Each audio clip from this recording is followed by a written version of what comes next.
বন্ধুরা, আশা করি সবাই অনেক অনেক ভালো আছেন। আজকে আমরা এশিয়া মহাদেশের একটি দেশ বাংলাদেশ সম্পর্কে জানব।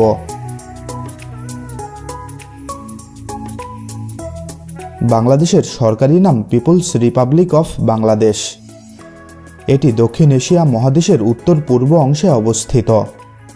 দেশটির পশ্চিমে ভারতের পশ্চিমবঙ্গ, উত্তরে পশ্চিমবঙ্গ, আসাম ও মেঘালয়, পূর্ব সীমান্তে আসাম, ত্রিপুরা ও মিজোরাম, দক্ষিণ পূর্ব সীমান্তে মায়ানমারের রাখাইন রাজ্য এবং দক্ষিণ উপকূলের দিকে বঙ্গোপসাগর অবস্থিত।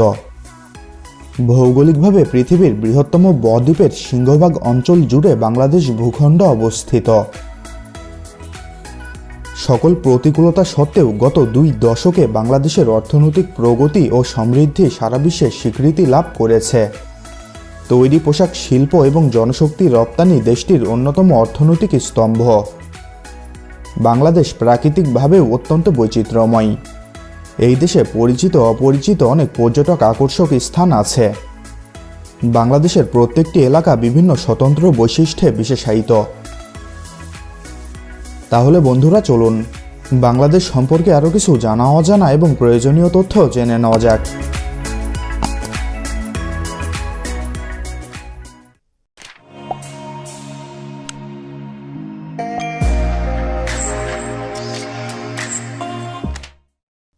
দক্ষিণ এশিয়ার প্রাচীন ও ধ্রুপদী যুগে বাংলাদেশ অঞ্চলটিতে বঙ্গ, পুড্র, গৌড়, সমতট ও হরিকেল নামক জনপদ গড়ে উঠেছিল।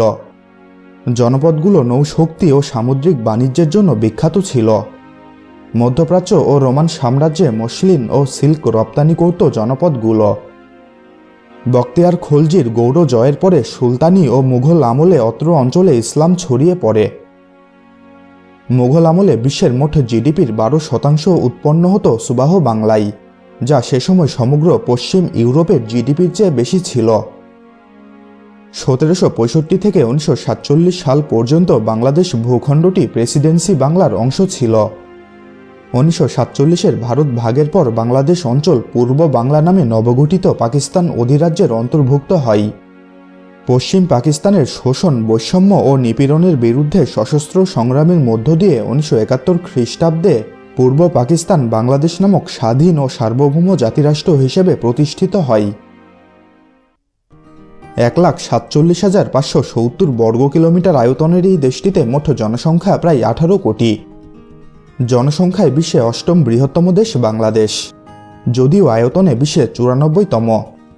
6টি ক্ষুদ্র দ্বীপ ও নগর রাষ্ট্রের পরেই বিশ্বের সবচেয়ে ঘনবসতিপূর্ণ দেশ বাংলাদেশ। বাংলাদেশের সরকারি ভাষা বাংলা। দেশটির মোট জনসংখ্যার 99% মানুষের মাতৃভাষা বাংলা। দেশটির প্রধান ধর্ম হচ্ছে ইসলাম। দেশের প্রায় 90% মানুষ ইসলাম ধর্মে বিশ্বাসী। বাকিদের মধ্যে 8.5% হিন্দু, 0.6% বৌদ্ধ এবং 0.4% খ্রিস্টান ধর্মের মানুষ। ইন্দোনেশিয়া ও পাকিস্তানের পরে বিশ্বের 3য় বৃহত্তম মুসলিম জনসংখ্যার দেশ বাংলাদেশ। ঢাকা বাংলাদেশের রাজধানী এবং বৃহত্তম শহর। ভৌগোলিকভাবে এটি বাংলাদেশের মধ্যভাগে বুড়িগঙ্গা নদীর উত্তর তীরে একটি সমতল এলাকাতে অবস্থিত। ঢাকা একটি অতি মহানগরী। ঢাকা মহানগরী এলাকার জনসংখ্যা প্রায় 2 কোটি। জনসংখ্যার বিচারে এটি দিল্লি, করাচি এবং মুম্বাইয়ের পরেই দক্ষিণ এশিয়ার 4র্থ বৃহত্তম শহর এবং সমগ্র বিশ্বের 9ম বৃহত্তম শহর। জনঘনত্বের বিচারে ঢাকা বিশ্বের সবচেয়ে ঘনবসতিপূর্ণ মহানগরী। ঢাকা শহরটি মসজিদের শহর নামেও পরিচিত। এখানে 700-রও বেশি মসজিদ আছে। এছাড়া ঢাকা বিশ্বের রিক্সা রাজধানী নামেও পরিচিত। এই শহরে রোজ প্রায় 5 লাখ রিক্সা চলাচল করে। আধুনিক ঢাকা বাংলাদেশের রাজনৈতিক, সাংস্কৃতিক ও অর্থনৈতিক জীবনের প্রধান কেন্দ্র। এখানে দর্শনীয় স্থানগুলোর মধ্যে রয়েছে জাতীয় সংসদ ভবন, ঢাকা কলেজ, ঢাকা বিশ্ববিদ্যালয়, মুক্তিযুদ্ধ জাদুঘর, জাতীয় জাদুঘর, জাতীয় শহীদ মিনার এবং লালবাগের কেল্লা। বাংলাদেশের জলবায়ু নাতিশীতোষ্ণ। আবহাওয়া ও জলবায়ুর উপর ভিত্তি করে 6টি ঋতুতে ভাগ করা হয়েছে: গ্রীষ্ম, বর্ষা, শরৎ, হেমন্ত, শীত ও বসন্ত। দেশটির গড় তাপমাত্রা 25 ডিগ্রি সেলসিয়াস। বর্তমান সংবিধান অনুযায়ী বাংলাদেশে সংসদীয় গণতন্ত্র ব্যবস্থার সরকার পদ্ধতি প্রচলিত। রাষ্ট্রযন্ত্রের মূল ক্ষমতার অধিকারী হলেন প্রধানমন্ত্রী, যিনি সরকার প্রধান হিসেবে দায়িত্ব পালন করেন। রাষ্ট্রপতি এদেশের আনুষ্ঠানিক রাষ্ট্রপ্রধান। সমুদ্র উপকূলবর্তী নোনা পরিবেশের সবচেয়ে বড় ম্যানগ্রোভ বন হিসেবে সুন্দরবন বিশ্বের সর্ববৃহৎ অখণ্ড বনভূমি। 10,000 বর্গ কিলোমিটার জুড়ে গড়ে ওঠা সুন্দরবনের 6,017 বর্গ কিলোমিটার রয়েছে বাংলাদেশে এবং বাকি অংশ রয়েছে ভারতের মধ্যে।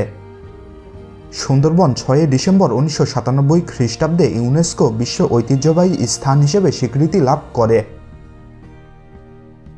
কক্সবাজার বাংলাদেশের দক্ষিণ পূর্বাঞ্চলে অবস্থিত একটি শহর, মৎস্য বন্দর এবং পর্যটন কেন্দ্র। এখানে রয়েছে বিশ্বের দীর্ঘতম অবিচ্ছিন্ন প্রাকৃতিক বালুময় সমুদ্র সৈকত, যা 122 কিলোমিটার পর্যন্ত বিস্তৃত। বাংলাদেশের অধিকাংশ এলাকা সমুদ্র সমতল হতে মাত্র 10 মিটার উচ্চতায় অবস্থিত। সমুদ্র সমতল মাত্র 1 মিটার বৃদ্ধি পেলেই এদেশের 10% এলাকা নিমজ্জিত হবে বলে ধারণা করা হয়। 2019 সালের হিসাবে বিশ্বের 137টি দেশের সামরিক বাহিনীর শক্তিমত্তার র্যাঙ্কিং তৈরিকারী এক বৈশ্বিক সূচকে বাংলাদেশ 45তম স্থান দখল করেছে। এছাড়াও বাংলাদেশ ধারাবাহিকভাবে সারা বিশ্বে একটি শীর্ষ অবদানকারী শান্তি রক্ষা বাহিনী। দুর্নীতি হল বাংলাদেশের একটি চলমান সমস্যা। প্রধানত অতিরিক্ত ভোগবাদী মানসিকতা এবং নৈতিক মূল্যবোধের অভাব দুর্নীতির পেছনে দায়ী। পাশাপাশি দরিদ্রতাও ক্ষেত্র বিশেষে দুর্নীতির প্রভাবক হিসেবে কাজ করে। বাংলাদেশ নদীমাতৃক দেশ। নদীমাতৃক দেশ হিসেবে অভ্যন্তরীণ যাতায়াত ব্যবস্থায় নদীপথ গুরুত্বপূর্ণ, তবে বহির্বিশ্বের সাথে যাতায়াত ব্যবস্থায় সমুদ্রপথ ব্যবহৃত হয়। বাংলাদেশের স্থল যোগাযোগের মধ্যে সড়কপথ উল্লেখযোগ্য। এছাড়া স্থলভাগে রেলপথ সবচেয়ে নিরাপদ যাতায়াত ব্যবস্থা হিসেবে ব্রিটিশ শাসনামল থেকেই ব্যবহৃত হয়ে আসছে। এছাড়াও দেশের অভ্যন্তরে ও দেশের বাইরে যাতায়াত ও পণ্য পরিবহনের সুবিধার্থে বাংলাদেশে আকাশপথে বা বিমানপথে যাতায়াতের ব্যবস্থা রয়েছে। ঢাকার কুর্মিটলায় অবস্থিত শাহজালাল আন্তর্জাতিক বিমানবন্দর বাংলাদেশের অন্যতম আন্তর্জাতিক বিমানবন্দর। বাংলাদেশের রাষ্ট্রীয় বিমান সংস্থা হল বিমান বাংলাদেশ এয়ারলাইন্স। বাংলাদেশের সাক্ষরতার হার ক্রমবর্ধমান। 2018 সালের এক হিসেবে দেশে সাক্ষরতার হার 72.9%। বাংলাদেশের জাতীয় খেলা হাডুডু বা কাবাডি, তবে বর্তমানে দেশটির সবচেয়ে জনপ্রিয় খেলা হচ্ছে ক্রিকেট। বাংলাদেশ একটি উন্নয়নশীল দেশ। শিল্প ও সেবা খাতের ব্যাপক সম্প্রসারণ সত্ত্বেও বাংলাদেশের অর্থনীতি অদ্যাবধি কৃষি নির্ভর, কারণ দেশের 2/3 মানুষ কৃষিজীবী। দেশের প্রধান কৃষিজ ফসলের মধ্যে রয়েছে ধান, পাট এবং চা। বর্তমানে বাংলাদেশের বৈদেশিক মুদ্রার অধিকাংশ আসে রপ্তানিকৃত তৈরি পোশাক থেকে। এছাড়াও দেশটির বৈদেশিক আয়ের অন্যতম উৎস প্রবাসী বাংলাদেশিরা, তবে দেশটিতে সম্পদের সুষম বণ্টন নেই। বাংলাদেশের সরকারি মুদ্রা টাকা। 1 মার্কিন ডলার সমান প্রায় বাংলাদেশি 84 টাকা। দেশটির মোট জিডিপি প্রায় 317.465 বিলিয়ন মার্কিন ডলার এবং মাথাপিছু আয় প্রায় 1906 মার্কিন ডলার। বাংলাদেশের ডায়ালিং কোড হচ্ছে +880। তাহলে বন্ধুরা, আজকের মতো এখানেই বিদায় নিচ্ছি। নিয়মিত চ্যানেলটির আপডেট পেতে চ্যানেলটি সাবস্ক্রাইব করে রাখুন। আর ভিডিওটি ভালো লেগে থাকলে ভিডিওটিতে একটি লাইক দেবেন, আর ভালো না লেগে থাকলে তো ডিসলাইক বাটন আছেই। ভিডিওটি বন্ধুদের সাথে শেয়ার করতেও কিন্তু ভুলবেন না। ভালো থাকবেন, ধন্যবাদ।